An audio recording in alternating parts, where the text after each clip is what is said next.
ሰላም ከመይ ትኾኑ ክቡራት ተኸታተልቲ ሳተላይት ቴሌቪዥን አሰና ኣብ መንጎ ኤርትራን ኢትዮጵያን ከቢድ ፖለቲካውን ወተሃደራውን ምትፍናን ተፈጢሩ ኣብ ዘለወሉ እዋን ላዕለዎት ኣዘዝቲ ሰራዊት ኤርትራ ነዚ ኩነታት ብቅርበት ይከታተልዎ ከም ዘለውን ሓደሽቲ ትእዛዛት የውርዱ ከም ዘለውን ኣብ ኤርትራ ዝርከቡ ምንጭታትና ክሕብሩን ከለውን ኣብ ውሽጢ ሓፀርቲ መዓልታት እውን ብዙሕ ምዕባለታት ከም ዝተረኣዩ ብዝርዝር ሰሊዶም ኣለዉ ከም ዝስዕብ ክቐርብ ስርዓት ብልጽግና ኣፍ ደገ ባሕር ዝብል ምስምስ ብምልዓል ልላው ግዛት ኤርትራ ንምጉባጥ ዘይተኣደነ ሰራዊት ናጽዋርን ኣብ ዶባት ኤርትራ ኣብ ዝጽጋዕሉ ዘሎ እዋን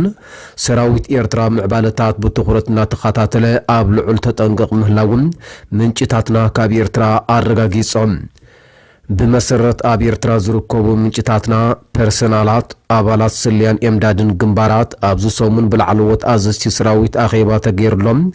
ገምጋም ህሉ ዓቕምን ብቕዓትን ዝምልከቶም ክፍልታት ኣብ ሓፂር እዋን ክቕርቡ ትእዛዝ ተዋሂብዎም ዘሎ ኮይኖም ኣብ ግላስ ኣብ ዝርከብ ሆስፒታል ዘለዎ ሓካይም ንሓፂር መዓልታት ዝጸንሕ ሞያዊ ስልጠና ክወሃቦ ምዃኑን ተወሰኽቲ መድሃኒታትን ናውቲ ሕክምናን ናብቲ ሆስፒታል ተላኢኹ ከም ዘሎን ሓቢሮም ፐርሰናላት አባላት ሰልያን ኤምዳድን ግንባራት ወትሩ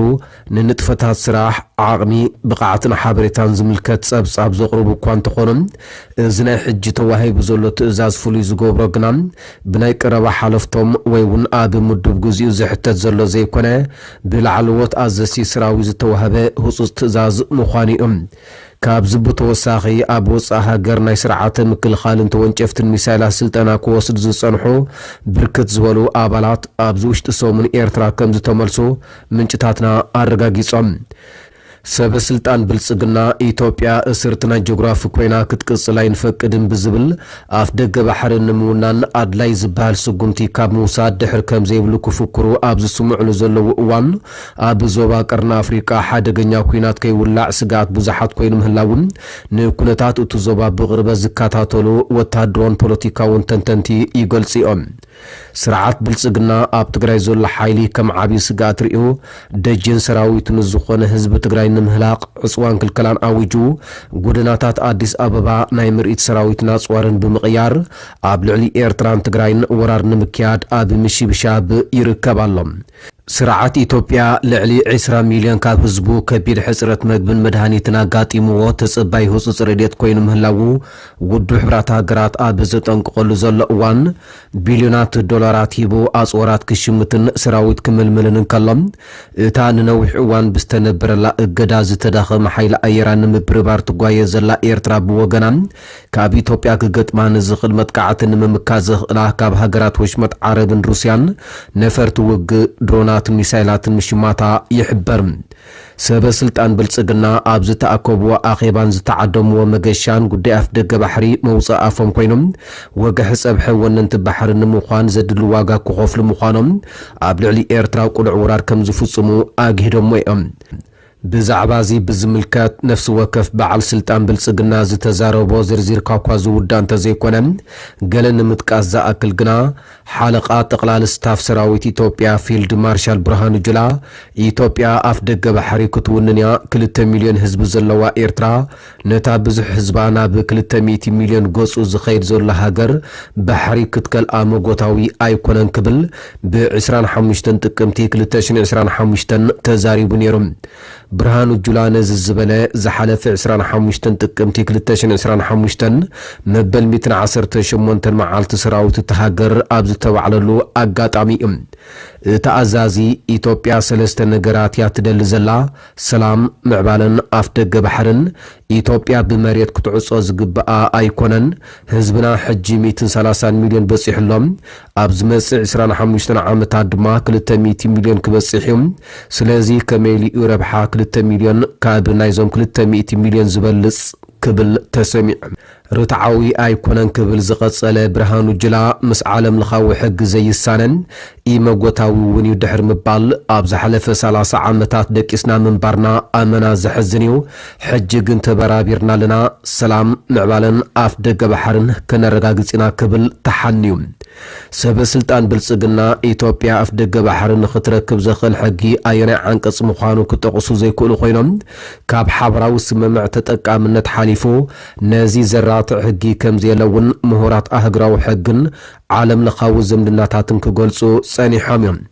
ኣብ ዝሓለፈ እዋን ምስ ቢቢሲ ሰፊሕ ቃለ መሕትት ዘካየደ ኣምባሳደር ዓንደ ብርሃን ወልደ ገርግስ ነዚ ብዝተፈላለዩ ሰበስልጣንን ማዕከናት ዜናን ኢትዮጵያ ዝቐርብ ምጉታ መልኪቱ ንዝቐርበሉ ሕቶ መሊሱ ነይሩ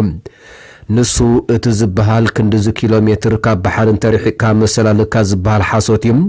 ኣብናይ ሕግሎ እዚ ካበይ መጺኡ ናይ ፈጠራ ትረኻ እዩ ከምኡ ዝብል ሕጊ ፈጺሙ የለን ድሕር ምባል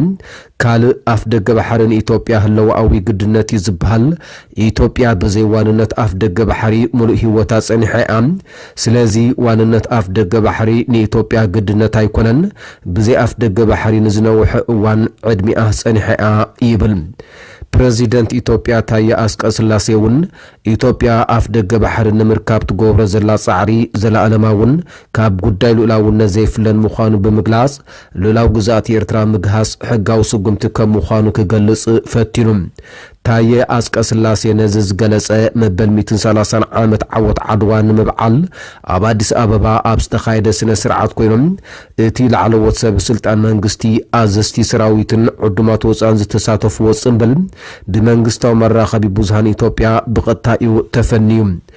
ካልእ ብምኽንያት በዓል ዓወት ዓድዋ መግለጽ ዘስምዐ ሓላፊ ቤት ጽሕፈት ማእከል ስልጠና ሓይልታት ምክልኻል ጀነራል ይመር መኮነን ብወገኖም ዓወት ዓድዋ ንምጽምባል ኣብ አዲስ አበባ ብድሮን ዝተረኸቡ መንእስያት ኣብ ዝሃቦ መግለጺ ኢትዮጵያ ኣፍ ደገ ባሕሪ ንምርካብ ሰራዊት ዝኾነ መስዋዕትን ንምኽፋል ድሉው ምዃኑ ገሊጹ ነይሮም እቶም መንእስያት ናብ ሰራዊት ክጽምበሩ ጻውዒ ዘቕረበ እቲ በዓል ስልጣን መንእስያት ናብ ሓይልታት ምክልኻል ክጽምበሩ እውን ኣብ ትጋጣሚ ጻውዒት ኣቕሪቢኦም ኢትዮጵያ ኣፍ ደገ ባሕሪ ንምርካብ ንወደብ ዓሰብ ብሓይሊ ንምሓስተር እየ ዘላ ምሕንሓን ኣብ መንጎ ክልቴን ሃገራት ኩናት ከም ዝውላዕ ገይሩ ንቅርና ኣፍሪቃ ናብ ተወሳኺ ዘይምርግጋእ ከይወስዶ ስጋት ኣለዓዒሉ ይርከባሎም ኤርትራ ነቲ ብላዕለዎት ሰበስልጣን ኢትዮጵያ ናይ መራኸቢ ብዙሃን ወፍርን ኣቢሉ ብዛዕባ ኣፍ ደገ ቀይሕ ባሕርን ወደብ ዓሰብን ዝወሃብ መግለጺታት ኣህግራዊ ሕጊ ዝጥሕስን ሓደገኛ ሕማም ምስሕፋሕን ምዃኑ ከተጠንቅቕ ጸኒሓ እያ ሰልፊ ብልጽግና ኣፍ ደገ ባሕሪ ምርካብ ኣብ ዝብል ጭርሖ ተሓቢኡ ብተመሳሳሊ ናይ ምስፍሕፋሕ ኣተሓሳስባ ይሳቐሎ ክብል ሚኒስተር ዜና ኤርትራ የማነ ገረ መስቀል ገሊጹ ምንባር እውን ኣይርሳዕን ኣቶ የማነ እቲ ኣብ ገዛእ ሰልፊ ብልጽግና ዝተጸፍየ ሕማም ዕዋጃ ዓሰብ ኣብ ግዜ እናተጋሃደ ሓደገኛ እናኾነ ይመጽእ ከም ዘሎ እውን ጠቒሱ ነይሩ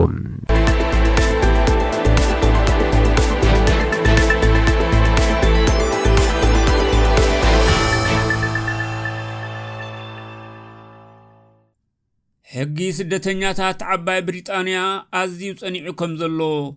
ፈሊጥኩም ዘለኹም ዓባይ ብሪጣንያ ናይ ኢሚግሬሽን ሕግታታ ሓደ ካብቶም ኣዝዮም ዝጸንዑ ናይ ኤውሮጳ ሕግታት ብምግባር ዶባታ ተውሕሳላ ቁጽጽር ናብ ንቡር ይምለስ ዘይሕጋዊ ስደት ድማ ክብረ ወሰን ዝሰበረ ሕጋዊ ተፈጻምነት ይረክብ ኣሎ እዚ መንግስቲ ናብ ስልጣን ካብ ዝመጽእ ንድሓር ዓባይ ብሪጣንያ ምስ ፈረንሳ ብእትገብሮ ዘላ ሓባራዊ ስራሕ መትረብ እንግሊዝ ንምስጋር ዝተኻየዱ ልዕሊ 40,000 ፈተነታት ተዓጊቶም ኣለዉ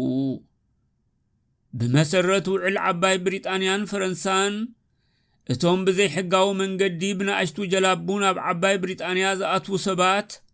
ብቕጽበት ናይ ምእሳርን ምምላስን ሓደጋ የጋጥሞም ኣሎ መንግስቲ ነቲ ገበናዊ ቅዲ ንግዲ ኣብ ኩሉ ደረጃታት የጥቅዖሎ ብዘይ ሕጋዊ መንገዲ ክትሰርሕ እንተተታሒዝካ ማእሰርቲ ምውራስ ደሞዝ ከምኡውን ናይ ዕቁባ ደገፍ ምስኣን የጋጥመካ ንትግባር ሕጊ ኢሚግሬሽን ብዝምልከት 2025 ክብረ ወሰን ዝሓዘት ዓመተ ምህረት ኮይና ኣብ መላእ ዓዲ እንግሊዝ ልዕሊ 9,000 ማእሰርትን 12,800 ተፍቲሽን ተኻይዱ منغستي ننوس وكف هوتيل عقبة كعصو قريصو وسينو له حتت عقبة كم معسكر وتهدرات نبر ذا أمثله مسرتاو منبر أبايت ترايوم زرخبو نقفنا مركابو حسنتون يبلو من اتحاقز نتوم زد اليوم ترايز تحاز ايو أبوش تهاجركم مزلو سدرا بيتكمن فتوتكمن مزعبا زقداي كتزراربون الله بكم نزا حدقنيا قعزو كيوعلو حبروهم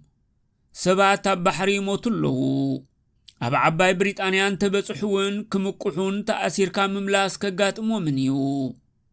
نزيادة حبريتا أب قاف داتي كي immigration facts توكسو